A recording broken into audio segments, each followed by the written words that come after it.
Today, I'm beginning chapter 6 called The Lessons of Love. The relationship of anger to attack is obvious, but the relationship of anger to fear is not always so apparent. Anger always involves projection of separation, which must ultimately be accepted as one's own responsibility rather than being blamed on others. So what he's speaking of here is what the ego does, right? The ego projects onto others. The ego is angry that it believes that it is separated from God and that it destroyed heaven. It feels tremendous guilt. It projects that guilt out of upset, fear, and anger onto other egos and then attacks those egos.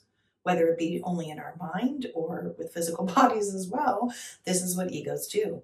It's all coming from projection. And what he's telling us here is that we can't do that. We can't blame others for our upset. We have to take responsibility for it. It is our responsibility to change our mind. Anger cannot occur unless you believe that you have been attacked, that your attack is justified in return, and that you are in no way responsible for it. That's what egos do. That's what egos convince themselves of. That is what makes this world go round. Given these three wholly irrational premises, right? Because it's all insane, these premises, assuming these things, it's insane. The equally irrational conclusion that a brother is worthy of attack rather than of love must follow. So once we are aligned with the ego's thought system, we are going to use that thought system as an excuse to attack and judge and blame others. That is what must follow when we are identified with the ego's thought system. What can be expected from insane premises except an insane conclusion, right? If we choose the ego's insane thought system, we are going to have insane conclusions in our life. The way to undo an insane conclusion is to consider the sanity of the premises on which it rests. So remember, we are either choosing ego's thought system or spirit's thought system. It's only one or the other. We only have two choices. So the sanity or insanity that appears to be happening in our illusory life within our mind, how we perceive it, depends upon which teacher we choose to align with, ego or spirit. So when we choose insanity, we get more insanity. That's the conclusion that he's talking about. You cannot be attacked. Attack has no justification. And you are responsible for what you believe, he says. So in these sentences, you cannot be attacked. He has italicized be. Attack has no justification. He has italicized has. And you are responsible for what you believe. He has italicized are.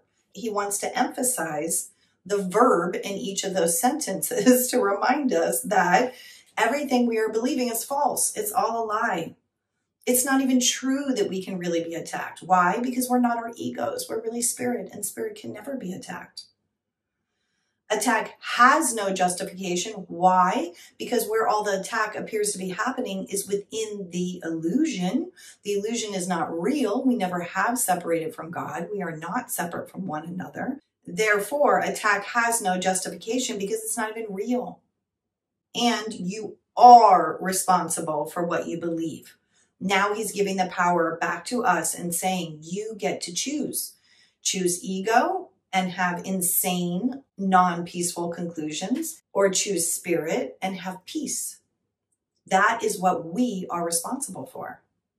You have been asked to take me as your model for learning, since an extreme example is a particularly helpful learning device. So he's talking about Jesus, he's talking about himself, and that he is our older brother who is modeling for us how to wake up from the dream, because he already did it. So he's trying to demonstrate and show us how to do it also. And the extreme example that he used as a learning device was the crucifixion. which he's going to talk about in this chapter. So the crucifixion was just a learning device, an example to show us not what the world thinks the crucifixion is about, but what it was really about, which was that he was not his body. His mind was healed, so he did not feel pain. He was at peace. And then he demonstrated when he resurrected that he could make his body appear whole and complete whenever he wanted to, because it's all an illusion. And once we know it's an illusion and we have healed our mind, we can do anything we want. Everyone teaches and teaches all the time. How are we all teaching all the time? By which thought system we're identifying with. If we are identifying with ego's thought system, then we are teaching ourselves and everyone else that we are separate egos. If we identify with spirit's thought system, we are teaching ourselves and everyone else that we are one, that we are spirit, that we are love. That's why we're teaching all the time.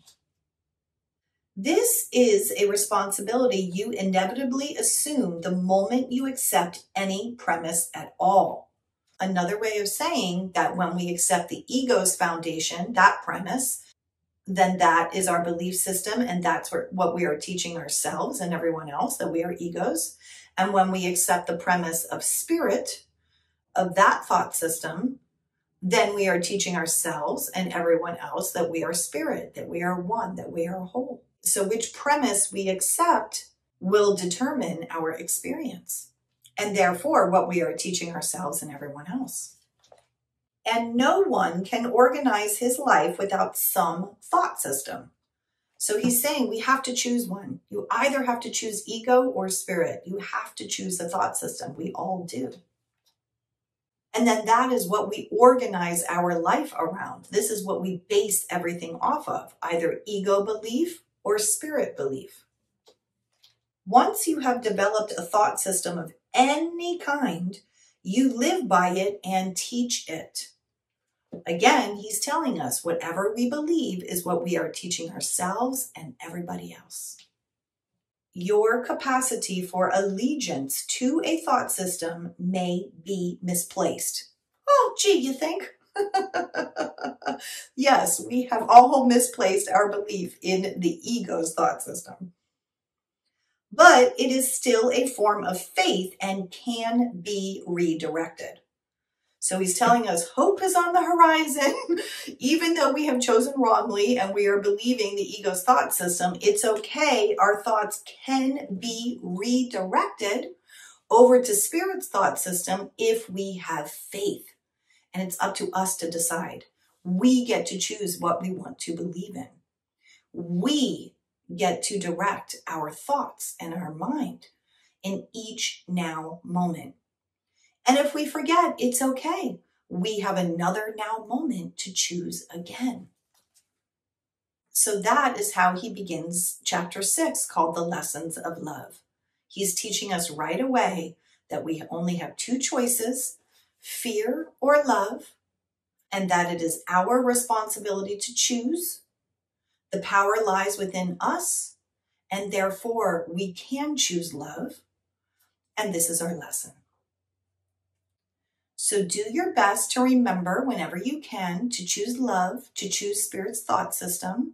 And if you forget, which we all do, because we all think we're here, we all think we're egos, so we're all going to forget a lot. It's okay.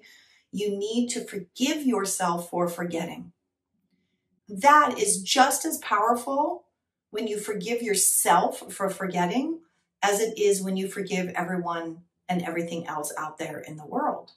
It's very important that we be gentle with ourselves and kind and loving with ourselves as we slowly wake ourselves up from this dream.